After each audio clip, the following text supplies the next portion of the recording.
শোনো বন্ধুরা, আজকে তোমাদের আমি একটা মজার গল্প শোনাবো, যেটা থেকে আমাদের কিছু শেখার থাকবে। তাহলে চলো শুরু করা যাক। তিনজন বন্ধু মিলে সিঙ্গাপুরে বেড়াতে গেল। বেড়াতে গিয়ে একটা হোটেলে উঠলো তারা। তাদের রুম ছিল হোটেলের 75 নম্বর তলায়। আর হোটেলের একটি নিয়ম ছিল যে রাত 12টার পর সে হোটেলের লিফট অফ থাকবে।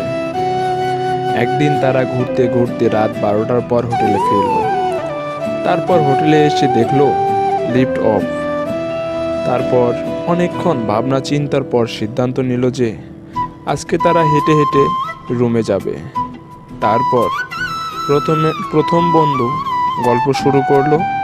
সে গল্প শেষ করতে 25 তলা পর্যন্ত পৌঁছে গেল।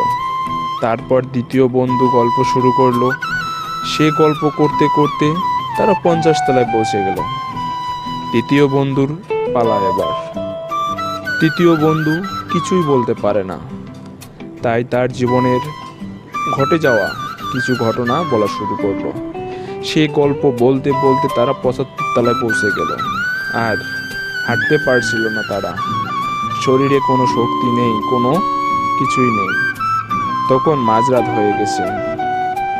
তখন তারা রুমের দরজায় গিয়ে অবাক, কারণ তারা যে রুমে ওঠার লিফট অফ থাকায় টেনশনে রিসিপশন থেকে চাবিটা আনার কথাই ভুলে গিয়েছে। তখন তারা হতভম্ব হয়ে গেল। এখন তারা কি করবে? এখন তো আর নিচে যাওয়ার কোনোভাবেই সম্ভব নয়। ঠিক তেমনি আমরা, সে যেহেতু মুসলমান হিসেবে জন্মগ্রহণ করেছি, কোনো না কোনোভাবে আমরা জান্নাতের দরজায় যেতে পারবো, কিন্তু সেখানে গিয়ে আমাদের চাবি থাকবে না। কারণ জান্নাতের চাবি তো নামাজ, আর সে নামাজ আমরা কজনে পড়ি? শোনো বন্ধুরা, গল্পটা থেকে অনেক বোঝার বিষয় আছে। আপনারা যারা আমার এই গল্পটি শুনেছেন, তারা আমরা সবাই নিয়াত করব, সবাই আমরা 5 ওয়াক্ত নামাজ পড়ব এবং মহান রব্বুল আলামিনের কাছে আমরা পানাহ চাবো। তার কাছে আমাদের জীবনের সমস্ত গুনাহ মাফ চাবো। নিশ্চয়ই তিনি আমাদের মাফ করবেন। তাই আমরা সবাই নামাজের প্রতি সচেতন হব এবং নামাজ পড়ব। ধন্যবাদ সবাইকে। সবাই অপেক্ষা করুন আমার পরবর্তী গল্পের জন্য।